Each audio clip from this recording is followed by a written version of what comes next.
And the modern secular state has replaced the Khilafah. And all of mankind, illa masha'Allah, have pledged their allegiance to the modern secular state, loyal to the modern secular state and to its constitution. And as a consequence have said goodbye to Allah and to the Khilafah. The modern secular state says, no, Allah is not Al-Malik. Sovereignty does not reside with Allah. Sovereignty resides with this state.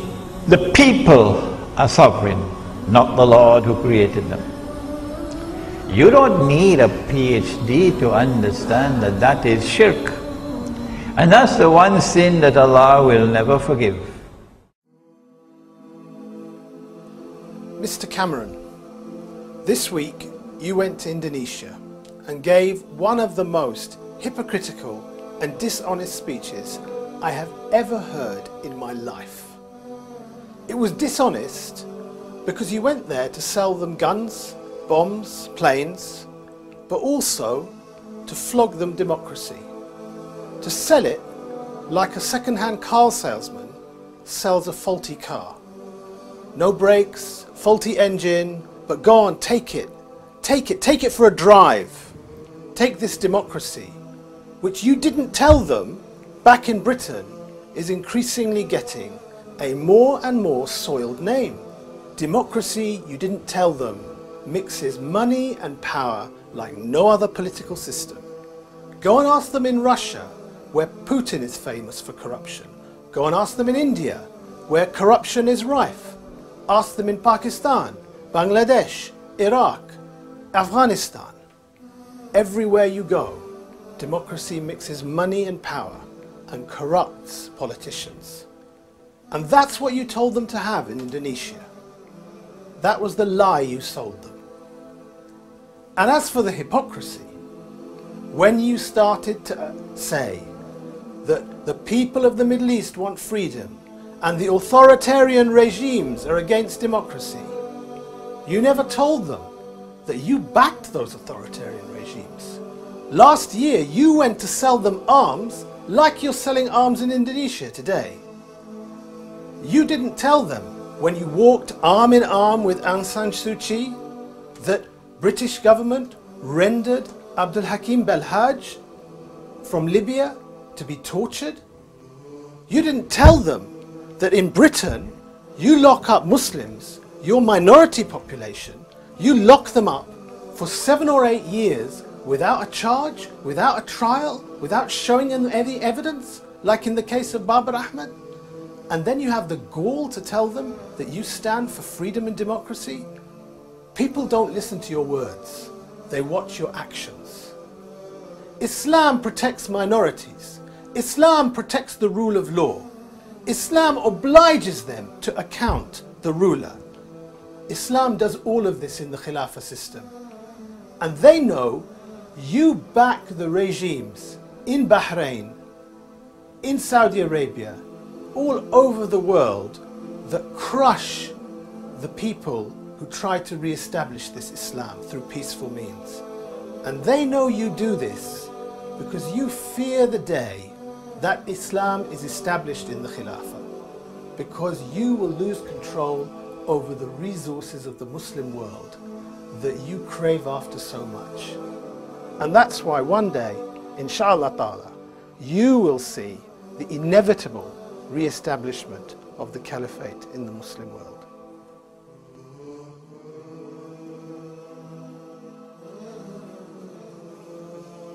Capitalism today actually has failed. You know, look at the global financial crisis. So what is the alternative? We've tried everything in the Muslim world. You know, I think Muslims are very clear nowadays that Saudi Arabia really is far from an example of the implementation of Allah's Sharia. It is not the caliphate, it's not the Khilafah. It's a kingship, it's a monarchy, which we don't have. This was created by the British. And so today, you know, Saudi Arabia and Pakistan and Sudan, these governments have been exposed that they pay lip service to the Sharia. And actually to enter in the Muslim world, people think if there is a ruler who cares only about Islam, he will send the army to defend the people of Gaza, which the Saudi government never did. He will use this huge wealth, this huge oil resource for the Ummah, so that Somalia down the road, where our brothers and sisters are starving, will be catered for. This is what the Khilafah did and would do, and this is something that all the so-called states today actually failed to do. To re-establish the Caliphate is an Islamic obligation. Allah subhanahu wa ta'ala describes in the Quran very clearly that it is a duty for Muslim societies to be governed by the Sharia of Allah. It was not revealed for Muslims to put on a shelf. And that's why the call for the Caliphate has always been a clearly understood obligation. What is the Khilafah state? The Khilafah state is a state established for the first time by Nabi Dawood alayhi salam in the Holy Land, the holy state of Israel, restored in Medina by Nabi Muhammad alayhi salatu wasalam. The Khilafah state is a state which recognizes Allah subhanahu wa ta'ala as Al-Malik, as the king. Whereas in political terminology, it should be translated as a sovereign. So sovereignty in the Khilafah state resides with Allah. The modern secular state says no. No. Allah is not Al-Malik. Sovereignty resides with the state. The people are sovereign, not the Lord who created them. You don't need a PhD to understand that that is shirk. And that's the one sin that Allah will never forgive. It's a wake-up call for us to make tawbah before it's too late. The Khilafah state recognizes Allah's authority as supreme. He is Al-Akbar. The modern secular state says no. The authority of the state is supreme. There is no authority above the state.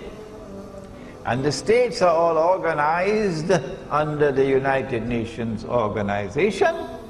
And the authority of the Security Council of the United Nations is Al-Akbar, not Allah.